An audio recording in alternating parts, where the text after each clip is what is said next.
موسیٰ علیہ السلام نے اللہ رب العزت کی بارگاہ میں عرض کی کہ باری تعالیٰ میں تیرے محبوب بندے اور مبغوض بندوں کی پہچان حاصل کرنا چاہتا ہوں کہ کون سے لوگ تیرے محبوب اور پسندیدہ ہیں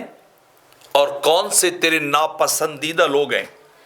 تو اے مالک کائنات مجھے ان کی پہچان عطا فرما۔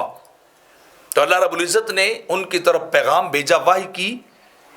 کہ اے میرے کلیم، اگر میں کسی کو اپنا محبوب بناؤں، کسی بندے کو پسند کر لوں، تو میں دو نشانیاں اس کے اندر پیدا کر دیتا ہوں، دو علامات،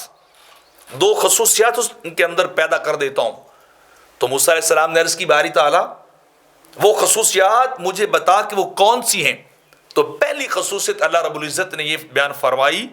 کہ میں جب کسی کو اپنا محبوب بناتا ہوں تو اس کے دل میں اپنے ذکر کی الفت ڈال دیتا ہوں، اس کے دل میں اپنی یاد کا دیا جلا دیتا ہوں، وہ ہمہ وقت مجھے یاد کرتا ہے، وہ میرا ذکر کرتا رہتا ہے، وہ اٹھتے بیٹھتے چلتے پھرتے وہ میری یاد کے اندر مصروف رہتا ہے، میرے تصورات اور خیالات کے اندر وہ دیوانہ وار پھرتا رہتا ہے، اس کا دل میرے ذکر اور میری یاد کے علاوہ کہیں بھی لگتا۔ تو پہلی نشانی اور علامت یہ ہے کہ وہ میرا ذکر اس کے دل میں آتا ہے، میری محبت اس کے دل میں آتی ہے، وہ ہمہ وقت مجھے یاد کرتا رہتا ہے۔ اور دوسری نشانی اور علامت یہ ہے کہ میں انہیں حرام کاموں سے محفوظ کر لیتا ہوں،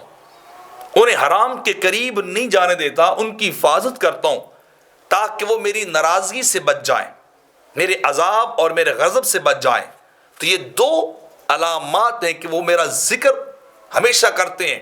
دوسرا حرام کاموں سے بچتے ہیں۔ اور جب میرا وہ ذکر کرتا ہے بندہ، مجھے یاد کرتا ہے، میرا نام لیتا ہے، تو میں اس کے چرچے پورے عالم میں کرواتا ہوں، زمینوں میں، آسمانوں میں، جہاں جہاں مخلوق اللہ کی جیسی بستی، وہاں اس بندے کا ذکر اور چرچا ہوتا ہے کہ یہ اللہ کا محبوب بندہ ہے، یہ اللہ کا پسندیدہ بندہ یہ ہے کہ اللہ کو ہمہ وقت یاد کرتا، اس کا دل اور کہیں نہیں لگتا، اس کی زبان، اس کا ظاہر، اس کا باطن، سب کچھ اللہ کے ذکر میں جو لگا رہتا ہے۔ رانجھا رانجھا کر دینی میں آپ پہ رانجھا ہوئی، رانجھا رانجھا کر دینی میں آپ پہ رانجھا ہوئی، صدیوں نی میں رانجھا میں نو ہیر نہ آنکھوں کوئی۔ یعنی اتنا ذکر ہوتا ہے، اتنی محبت ہوتی کہ بندہ اس ذکر کے اندر جو ہے وہ گم ہو جاتا ہے۔ اور دوسری بات اللہ نے فرمائی، کیا ہے میرے کلیم، جب میں کسی سے دشمنی کرتا ہوں یا جو میرا ناپسندیدہ بندہ ہوتا ہے، ان کی بھی دو نشانیاں اور دو علامات ہیں جو ان کے اندر پیدا کر دی جاتی ہیں کہ یہ بندے جن کو اللہ پسند نہیں کرتا ہے۔ تو موسیٰ علیہ السلام نے پھر عرض کی باری تعالیٰ وہ کون سی دو نشانیاں اور دو علامات ہیں؟ تو اللہ رب العزت نے فرمایا کہ پہلی بات یہ ہے کہ میں اس سے اپنا ذکر واپس لے لیتا ہوں، اس کے دل و دماغ سے اپنی یاد کو واپس لے لیتا ہوں۔ وہ دنیا کے پیچھے دوڑ پڑتا ہے، اللہ کا ذکر اسے کبھی یاد نہیں رہتا، کبھی اس کے دل و دماغ کے اندر نہیں آیا کہ اس نے خدا کو یاد کرنا ہے، اللہ کو اس نے یاد کرنا ہے۔ فرمایا یہ ہم اس سے اپنی یاد ہی چھین لیتے ہیں۔ سب سے بڑی سزا یہ ہے اس بندے کے لیے کہ اس سے ذوق بندگی واپس لے لیا جاتا ہے، اس سے ذوق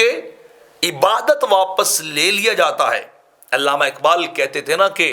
متاع بے بہا ہے سوز و ساز بندگی، متاع بے بہا ہے سوز و ساز بندگی،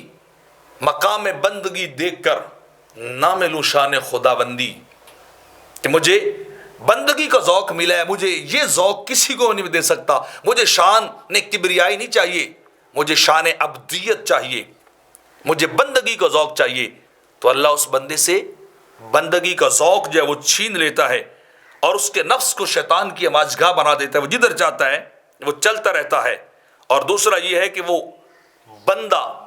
جس سے اللہ ناراض ہوتا ہے اسے خواہش کا تابع کر دیتا ہے،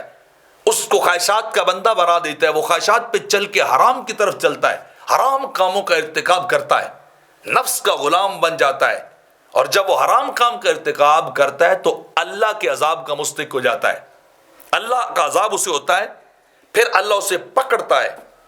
تو فرمایا رب کائنات نے میرے کلیم یہ دو علامات ہیں میرے دشمنوں کی کہ ایک تو ذکر بھی ان سے چھین جاتا ہے، یاد خدا بندی چھین لی جاتی ہے، اور دوسرا وہ حرام کام کرنے لگ جاتے ہیں۔